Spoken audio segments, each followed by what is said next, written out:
জলাবদ্ধতায় স্থবির রাজধানী, বন্যায় পানিবন্দী লাখো মানুষ, সর্বোচ্চ সতর্কতার নির্দেশ প্রধানমন্ত্রীর।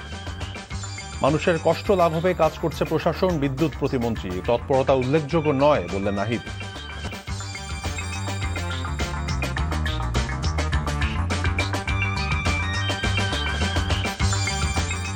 আসসালামু আলাইকুম, মীর তৌফিক হোসেন স্বাগত জানাচ্ছি এনটিভি রাতের খবরে।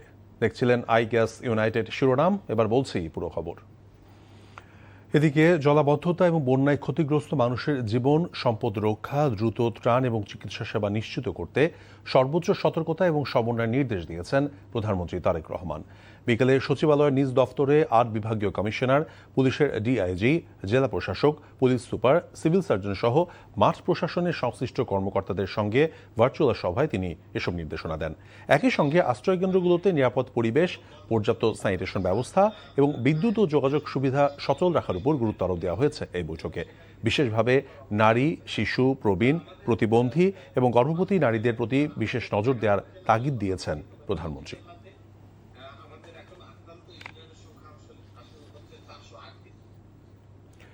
চট্টগ্রাম নগরীতে টানা ভারী বর্ষণে পানিবন্দী হয়ে পড়া চান্দগাঁও সিএনবি এবং মোহরা এলাকার দুর্গত পরিবারের মাঝে ত্রাণ সামগ্রী বিতরণ করেছেন বিদ্যুৎ ও জ্বালানি প্রতিমন্ত্রী অনিন্দু ইসলাম অমিত এবং city mayor doctor Shahadat Hossain. সকালে তারা ক্ষতিগ্রস্ত এলাকা পরিদর্শন করেন এবং খাদ্য সামগ্রী সহ প্রয়োজনীয় ত্রাণ সামগ্রী তুলে দেন। এ সময় তারা স্থানীয় বাসিন্দাদের সঙ্গে কথা বলে বন্যা এবং জলাবদ্ধতায় সৃষ্ট দুর্ভোগের বিষয়ে অবহিত হন। প্রতিমন্ত্রী বলেছেন, মানুষের কষ্ট লাঘবে সরকার, স্থানীয় প্রশাসন এবং জনপ্রতিনিধিরা সমন্বিতভাবে কাজ করছে এবং প্রয়োজনীয় সহায়তা অব্যাহত থাকবে। ত্রাণ বিতরণকালে স্থানীয় জনপ্রতিনিধি, প্রশাসনের কর্মকর্তা, রাজনৈতিক নেতারা উপস্থিত ছিলেন।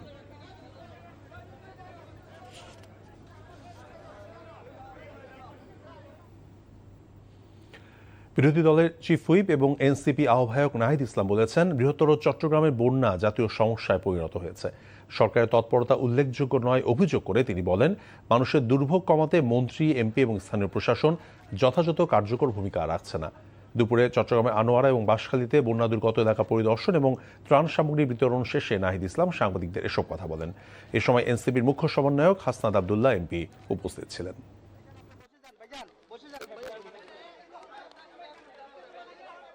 সরকারি সহযোগিতাটা সব জায়গায় যাচ্ছে না এখন পর্যন্ত। স্থানীয় সরকারের বা এখানে প্রশাসন যারা আছে তারা অনেক দেরিতে কাজ শুরু করেছে বলে আমাদের কাছে মনে হচ্ছে। তা আমরা মূলত আজকে আসছি এটা একটা মেসেজ দিতে যে এটা একটা ন্যাশনাল ক্রাইসিস। এখন পুরো বাংলাদেশের মানুষের চোখ এখন চট্টগ্রাম অঞ্চলে, পুরো পার্বত্য চট্টগ্রাম কক্সবাজার অঞ্চলে এখানে বন্যার্ত মানুষকে নিয়ে সবাই ভাবছে। আমরা আসছি যাতে এখানে এই গুরুত্বটা বুঝাতে, আমাদের সক্ষমতা অনুযায়ী সহযোগিতা করতে। অন্য প্রসঙ্গ, ঢাকার আমিনবাজার এবং ঢাকা দক্ষিণ সিটি কর্পোরেশনের মাতুয়াইল বর্জ্য থেকে বিদ্যুৎ উৎপাদনের 2টি প্রকল্প দ্রুত এগিয়ে নিতে নির্দেশ দিয়েছেন প্রধানমন্ত্রী তারেক রহমান। সকালে সচিবালয়ে প্রধানমন্ত্রীর দফতরে সংক্রান্ত সভায় নির্ধারিত সময়সীমার মধ্যে 2টি প্রকল্পের বাস্তবায়ন এবং পরিবেশ বান্ধব প্রযুক্তির সর্বোত্তম ব্যবহার নিশ্চিত করার নির্দেশ দেন তারেক রহমান। চীনের সিএমইসি গ্রুপ আমিনবাজারে এবং দক্ষিণ কোরিয়ার বিএনএফ কোম্পানি মাতুয়াইলে বর্জ্য ব্যবস্থাপনা এবং বিদ্যুৎ উৎপাদন প্রকল্প 2টি বাস্তবায়ন করবে। এটি বর্জ্য ব্যবস্থাপনার উন্নয়নের পাশাপাশি জলবায়ু পরিবর্তন মোকাবেলা এবং বৈশ্বিক উষ্ণায়ন প্রশমনে গুরুত্বপূর্ণ অবদান রাখবে বলে আশা প্রকাশ করা হয় এই সভায়।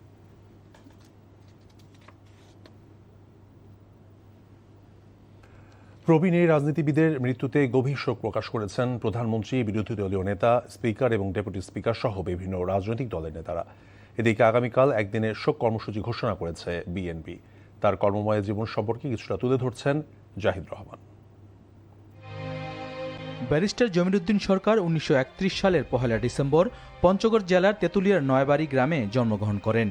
ঢাকা বিশ্ববিদ্যালয় থেকে এমএ ও এলএলবি ডিগ্রি অর্জন করে ১৯৬১ সালে উচ্চশিক্ষার জন্য যুক্তরাজ্যে যান এবং লন্ডনের লিঙ্কনস ইন থেকে বার অ্যাট ল ডিগ্রি লাভ করেন। পরে দেশে ফিরে যুক্ত হন আইন পেশায়।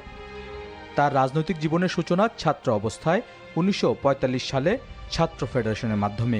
প্রতিষ্ঠাতা সদস্য হিসেবে শহীদ রাষ্ট্রপতি জিয়াউর রহমানের সঙ্গে গণতান্ত্রিক বাংলাদেশ গড়তে যুক্ত হন জাতীয়তাবাদী দল বিএনপিতে। শুরু থেকেই দলের সর্বোচ্চ নীতি নির্ধারণী ফোরাম জাতীয় স্থায়ী কমিটির সদস্য হিসেবে দায়িত্ব পালন করে আসছিলেন এই রাজনীতিবিদ। মাননীয় স্পিকার, বাংলাদেশ জাতীয় সংসদ। বর্ণাঢ্য রাজনৈতিক জীবনে ব্যারিস্টার জমিরুদ্দিন সরকার মোট 5 বার জাতীয় সংসদের সদস্য নির্বাচিত হন। যদি আইনের শাসন না থাকে যদি গণতন্ত্র না থাকে এবং যদি দেশের সার্বভৌমত্ব না থাকে, তাহলে what is the existence of the state or the existence of the respectability of the people in the country. সাবেক রাষ্ট্রপতি জিয়াউর রহমান, আব্দুস সাত্তার ও সাবেক প্রধানমন্ত্রী বেগম খালেদা জিয়ার মন্ত্রিসভার দায়িত্ব পালন করেন প্রয়াত এই জনপ্রতিনিধি। আইনের কোন ব্যাপার হয়, তিনি গণপূর্ত ও নগর উন্নয়ন, পররাষ্ট্র এবং ভূমি মন্ত্রণালয়ের প্রতিমন্ত্রী হিসেবে এবং শিক্ষা ও আইন মন্ত্রণালয়ের মন্ত্রী হিসেবে দায়িত্ব পালন করেছেন। আজাদকে জানাবেন 2001 সালের 28 অক্টোবর থেকে 2009 সালের 25 জানুয়ারি পর্যন্ত অষ্টম জাতীয় সংসদে স্পিকার হিসেবে এবং 2002 সালে অস্থায়ী রাষ্ট্রপতি হিসাবে রাষ্ট্রপ্রধানের গুরুত্বপূর্ণ দায়িত্ব পালন করেন ব্যারিস্টার জমির উদ্দিন সরকার। তার মৃত্যুতে শোকের ছায়া নেমে এসেছে দেশের রাজনৈতিক অঙ্গনে। Zahid Rahman, NTV news, Dhaka. গোল করতে না পারলেও ইতিহাস গড়লেন লিওনেল মেসি। বিশ্বকাপের মঞ্চে প্রথম ফুটবলার হিসেবে 10টি অ্যাসিস্টের অনন্য কীর্তি গড়েছেন আর্জেন্টাইন অধিনায়ক। তার নেতৃত্বে এখন চতুর্থ বিশ্বকাপ শিরোপার স্বপ্নে বিভোর আর্জেন্টিনা। সেই উচ্ছ্বাস ছড়িয়ে পড়েছে বিশ্বের বিভিন্ন প্রান্তের মতো যুক্তরাষ্ট্রের নিউ ইয়র্কেও। সেখানে আর্জেন্টাইন সমর্থকদের প্রত্যাশা এবং উদযাপন নিয়ে আরও জানাচ্ছেন কুশলী আসির।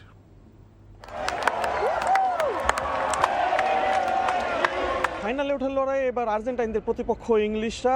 যখনই এই দুই দল বিশ্বকাপের মঞ্চে নামে তখনই সামনে আসে সেই ম্যারাডোনার হ্যান্ড অফ গড এবং গোল অফ দ্য সেঞ্চুরির সেই দুটি গোল, এবং সব মিলিয়ে দারুণ এক লড়াই হতে চলেছে সেমিফাইনালে। ভীষণ ভীষণ এক্সাইটেড বিকজ এরা এত চাপে খেলছে Argentina. So I was really worried. Second goal হওয়ার পর একটু ভালো লাগছে। So happy, I am very happy. ভামোস আর্জেন্টিনা! নিউ ইয়র্কের রকাফেলার সেন্টারের ফিফা ফ্যান জোন যেন এক টুকরো আর্জেন্টিনা।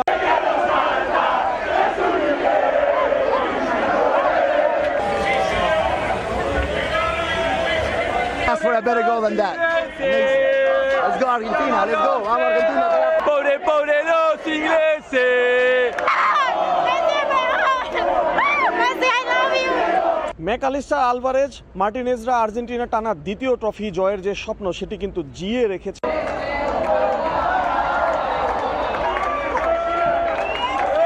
আর্জেন্টিনা এত দূর পৌঁছেছে আর আশা করি যে পরবর্তীতে এরকম হবে। So let's see what happens in the future. The greatest of all time. We can't lose. We can't lose. খুব আনন্দ করলাম, এখানে অনেক আর্জেন্টিনা আছে, সবাই বাংলাদেশকে ভালোবাসে।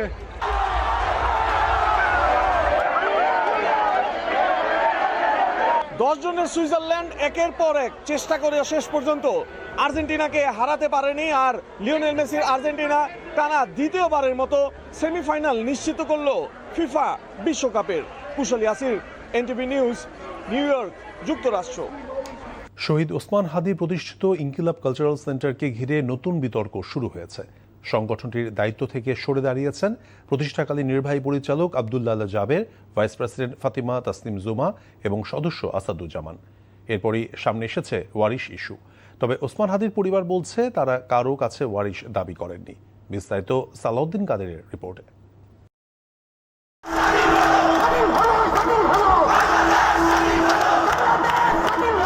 দুলিতেছে তরি ফুলিতেছে জল ভুলিতেছে মাঝি পথ ছিড়িয়াছে পালকে ধরি বিহাল।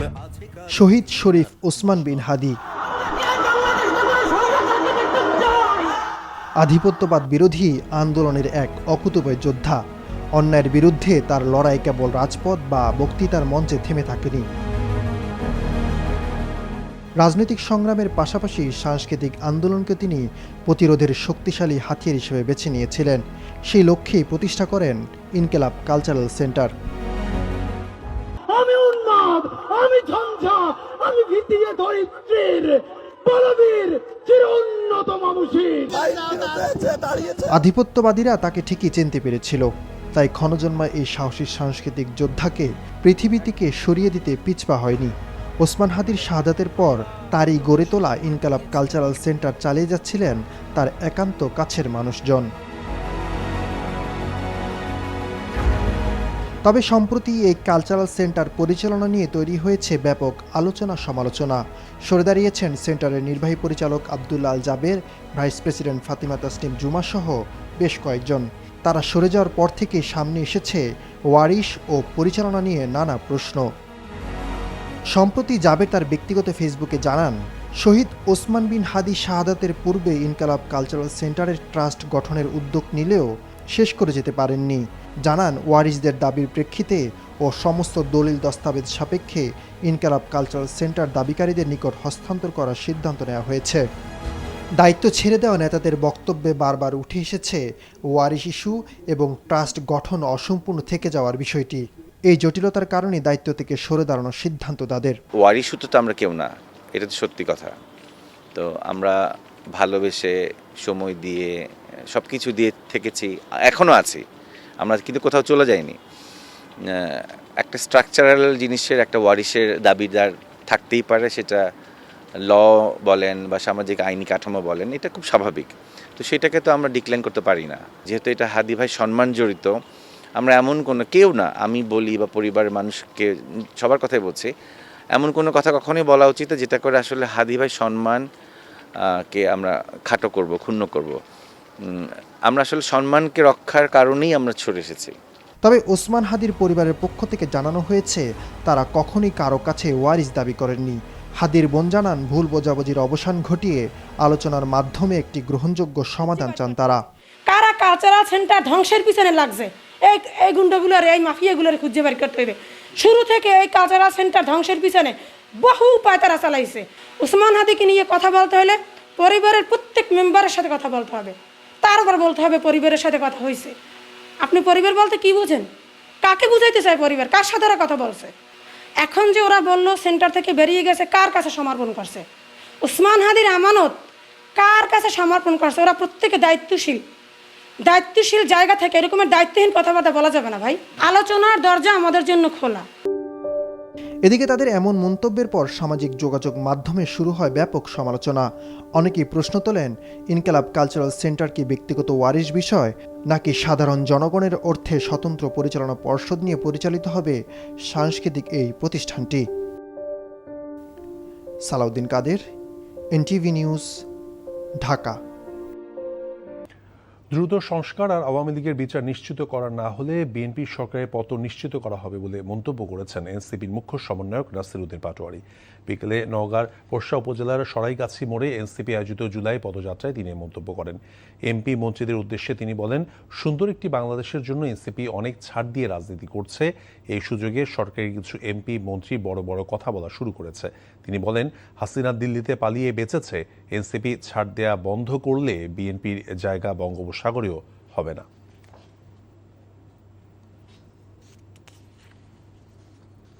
শিক্ষার গুণগত মান এবং শিক্ষা ব্যবস্থা উন্নয়নে প্রাথমিক ও গণশিক্ষা মন্ত্রণালয়ের সচিব শওকত হোসেনের 6টি বইয়ের মোড়ক উন্মোচন করা হয়েছে।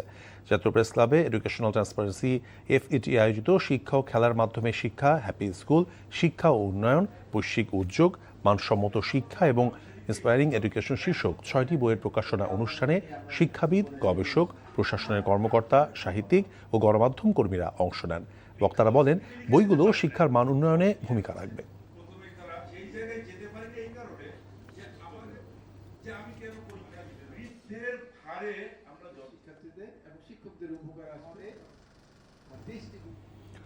রাঙামাটিতে বৃষ্টি এবং পাহাড় ধসে ক্ষতিগ্রস্ত মানুষের পাশে দাঁড়িয়েছে বিজিবি।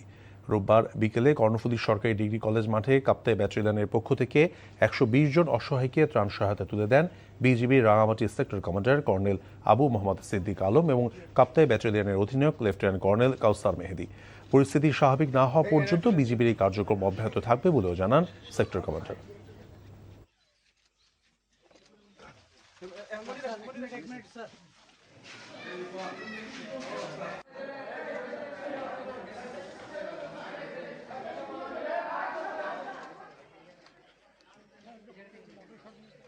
অর্থমন্ত্রী আমির খসরু মাহমুদ চৌধুরী বলেছেন, আইএমএফ এর আগের ঋণ কর্মসূচি থেকে সরে এসে জনগণের স্বার্থে নতুন করে ঋণ কর্মসূচিতে যুক্ত হতে চায় এ সরকার। ফ্যাসিস্ট আওয়ামী সরকার যে ঋণ কর্মসূচি নিয়েছিল তাতে জনগণের স্বার্থ সুরক্ষা করা হয়নি বলে মন্তব্য করেছেন তিনি। সাংবাদিকদের প্রশ্নের জবাবে অর্থমন্ত্রী বলেন, আইএমএফ এর আগের কিস্তির টাকা পাওনা নিয়ে চিন্তা নেই। বিনিয়োগ বাড়াতে ভিসা নীতির পরিবর্তন দরকার হলেও উল্লেখ করেন তিনি। এর আগে আইএমএফ মিশন প্রধান ইভো ক্রুজনারের নেতৃত্বে একটি প্রতিনিধি দল অর্থ সচিবের সঙ্গে বৈঠক করেন। উল্লেখ্য 2023 সালে আইএমএফ এর অনুমোদিত ঋণ কর্মসূচির কিছু অংশ এখনও ছাড় হয়নি। রাজধানী উপকণ্ঠে পূর্বাঞ্চলে নির্মাণাধীন আধুনিক আবাসন প্রকল্প পূর্বাঞ্চল ভ্যালিতে দ্বিতীয় ধাপের প্লট হস্তান্তর কার্যক্রম শেষ হয়েছে। বিকেলে আয়োজিত অনুষ্ঠানে নেভাল অফিসার্স হাউজিং সোসাইটির সদস্যদের কাছে প্লট হস্তান্তরের মাধ্যমে প্রকল্পটির আরেকটি গুরুত্বপূর্ণ ধাপ শেষ হয়েছে। প্রকল্প কর্তৃপক্ষ জানায় নৌবাহিনীর সদস্যদের জন্য প্রায় 1000 প্লট বরাদ্দ দেওয়া হয়েছে এবং নির্ধারিত সময় অনুযায়ী ধাপে ধাপে প্লট হস্তান্তর কার্যক্রম চলবে।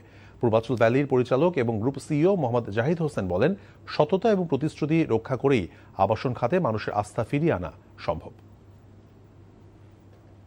খবর শেষ করছি, তবে যাবার আগে আই গ্যাস ইউনাইটেড শিরোনামগুলো বলছি আরও একবার। জলাবদ্ধতায় স্থবির রাজধানী, বন্যায় পানিবন্দী লাখো মানুষ, সর্বোচ্চ সতর্কতার নির্দেশ প্রধানমন্ত্রীর। মানুষের কষ্ট লাঘবে কাজ করছে প্রশাসন, বিদ্যুৎ প্রতিমন্ত্রী। তৎপরতা উল্লেখযোগ্য নয় বললেন নাহিদ। শ্রদ্ধা ভালোবাসায় বিদায় নিলেন বরেণ্য রাজনীতিক জমির উদ্দিন সরকার, অনুকরণীয় ব্যক্তিত্ব মন্তব্য সংসদে।